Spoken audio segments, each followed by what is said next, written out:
आज मैं बेकरी की दुकान पर हूँ, ज़ायरा बेकर से भटिंडी में। आप देख सकते हैं कि हर तरह की बेकरी यहाँ पर मौजूद है। और इस बेकरी की दुकान पर मैं इसलिए आया क्योंकि ताज मयूद्दीन, पूर्व मंत्री, डेमोक्रेटिक प्रोग्रेसिव आज़ाद पार्टी के नेता, उनको याद आ गया हाजी अब्दुल रशीद के पार्टी छोड़ने के बाद कि हाजी अब्दुल रशीद तो पेड़ कटाई का काम किया करते थे और राजनीति में तो ताज मयूद्दीन उनको लाए। और फिर उनको ये भी याद आया कि हाजी अब्दुल रशीद उर्दू नहीं बोल सकते, हाजी अब्दुल रशीद अच्छे वक्ता नहीं है, सारी बातें उन्होंने कही। तो मुझे लगा कि मैं भी नानवाई की दुकान पर आया ताकि आपको ये बताऊं कि इतनी बढ़िया बेकरी ज़ायरा बेकर्स में बनाने के बाद ये जो हमारे भाई वहाँ पर खड़े हैं, अगर मान लीजिए कल ये राजनीति में आ जाते हैं और एक नेता बन जाते हैं और मान लीजिए मेरे इलाके के एमएलए बन जाते हैं, तो मेरा सौभाग्य होगा कि भाई, और मैं बड़ी शान से कहूँगा कि मैं जब पहली बार मिला था तो बेकरी की दुकान पर मिला था और उसके बाद दोबारा जब मिला तो एमएलए के तौर पर मिला, और बड़ी फख्र की बात होगी ये। लेकिन ऐसा लगता है कि जम्मू कश्मीर के नेताओं को क्या, पूरे देश भर में माहौल यही है, भाई चाय वाला प्रधानमंत्री कैसे बन सकता है, भाई नानवाई एमएलए कैसे बन सकता है, हलवाई एमएलए कैसे बन सकता है, कसाई मंत्री कैसे बन सकता है, ये मैकेनिक एक ताकतवर नेता कैसे बन सकता है, ये लिम्का बेचने वाला एक पार्टी का अध्यक्ष कैसे बन सकता है। ये सारी भाषा शैली आपने सुन ली होगी। अब जब ये सारी बातें आप सुनते हैं तो थोड़ी देर के लिए आपको भी महसूस होता होगा कि भाई ये जो पेड़ कटाई की बात की जा रही है, ये जो नानवाई की बात की जा रही है, ये जो लिम्का बेचने वाले की बात की जा रही है, ये जो कसाई की बात की जा रही है, क्या ये पेशे छोटे पेशे हैं? क्या ये सारे काम करने वाले लोग हमारे समाज में छोटे लोग हैं? आप भी जानते हैं ऐसा नहीं है, ये हमारे समाज का हिस्सा है, अभिन्न अंग है, इनके बगैर बात बनेगी नहीं। और अब अगर आपको इतिहास याद ही कराना है तो याद कराइए ना, ऐसे बोलिए फला नेता जो लैंड ग्रैबर था, जिसने दुनिया भर की जमीनों पर कब्जा करके रखा हुआ था, अवैध कब्जे थे जमीनों पर उसके, ये कहिए ना गुंडा था, ये कहिए फला आदमी था, उसके खिलाफ इतने मामले थे थानों में, ये कहिए कि फला आदमी एक जमाने में कितना बड़ा गुंडा हुआ करता था, इतना बड़ा गुंडा हुआ करता था कि उसके नाम से लोग काम जाया करते थे। लेकिन फिर वक्त बदला, हालात बदले, एक पुलिस का अफसर बना और कमाल का अफसर बन के रिटायर हो गया। ये भी तो जम्मू कश्मीर का इतिहास है ना। और अगर आपको बोलना ही है तो बोलिए चोर था, पहले चोरियां किया करता था, बाद में गिरफ्तार हुआ, गिरफ्तार होने के बाद राजनीति में मौका मिला, आज एक बहुत बड़ा आदमी बन गया है। तो ये इतिहास भी याद कराइए, ये इतिहास भी कभी याद कराइए ना कि पहले भाई साहब आतंकवादी हुआ करते थे, एक जमाने में बंदूक उठाई थी, पाकिस्तान इनके दिल में रहता था तब, लेकिन बाद में पश्चाताप हुआ, पश्चाताप की अग्नि में झुलस कर कुंदन हो गए और राजनीति में आ गए और बढ़िया आदमी हो गए। तो ये राजनीतिक इतिहास भी याद कराना बहुत ज्यादा जरूरी है अगर आपको याद ही कराना है। वरना एक सभ्य समाज में होना तो ये चाहिए कि जब एक आदमी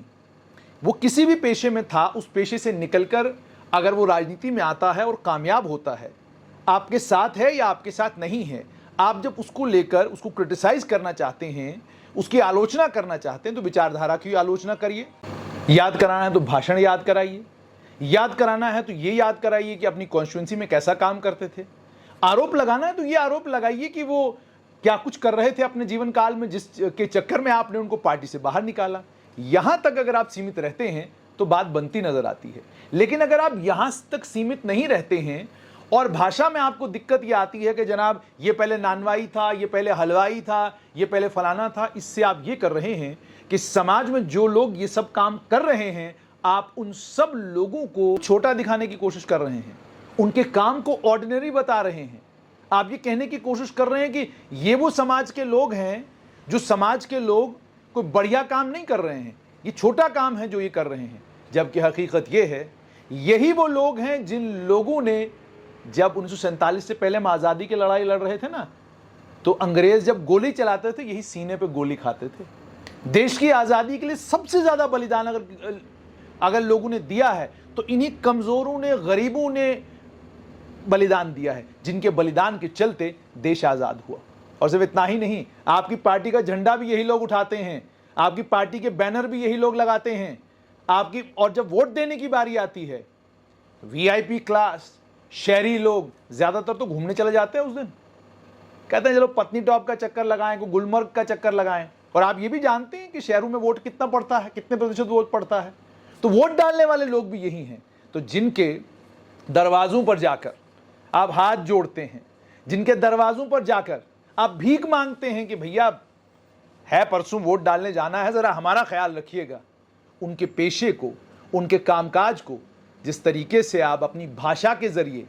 अपने शब्दों के जरिए छोटा करने की कोशिश करते हैं, वो असल में ये दिखाता है कि आपकी अपनी सोच कितनी छोटी है। बेहतर यह है कि जब भी आप किसी नेता की आलोचना करने लगें,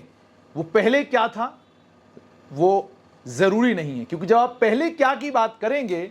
तो फिर इतिहास जब खंगाला जाएगा तो निकलेंगे कि एक काबिल कसाई किस तरीके से जम्मू कश्मीर में मंत्री बन गया।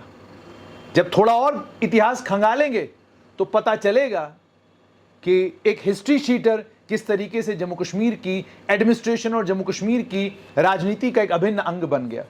जब और थोड़ा हिस्ट्री खंगालेंगे ना तो बहुत कुछ ऐसा निकल आएगा जिससे आपका मन गदगद हो जाएगा और आपको ये पता चलेगा कि जब हम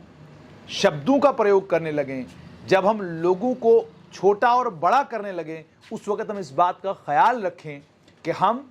विचारधारा को लेकर, व्यक्ति की पार्टी को लेकर, उसके आपके साथ कॉन्डक्ट को लेकर, उसकी आपकी पार्टी के साथ रिश्ते को लेकर इस पर आप आलोचना करें तो बात बनती है। आप कौन कब क्या करता था उस पर ना जाएं, क्योंकि वो इतिहास का हिस्सा है, ख़त्म हो गया। और जब अगर आपने बात करनी भी है तो एक उस व्यक्ति की तारीफ में वो बात करें तो बात बनती है कि देखिए पहले ये काम जो करता था उस काम से ये कहाँ पर पहुँचा। ये अच्छा लगेगा इसलिए भी क्योंकि जो लोग वो काम कर रहे हैं उनको बहुत बढ़िया लगेगा कि देखिए जनाब फलां जगह फलां मंत्री ने कहा कि ये आदमी पहले नानवाई था, अब ये एमएलए बन गया, पहले ये आदमी कसाई का काम किया करता था, बड़ी मेहनत की और आज देखिए आज ये मंत्री बन गया है। तो मुझे लगता है सोच बदलने की ज़रूरत है।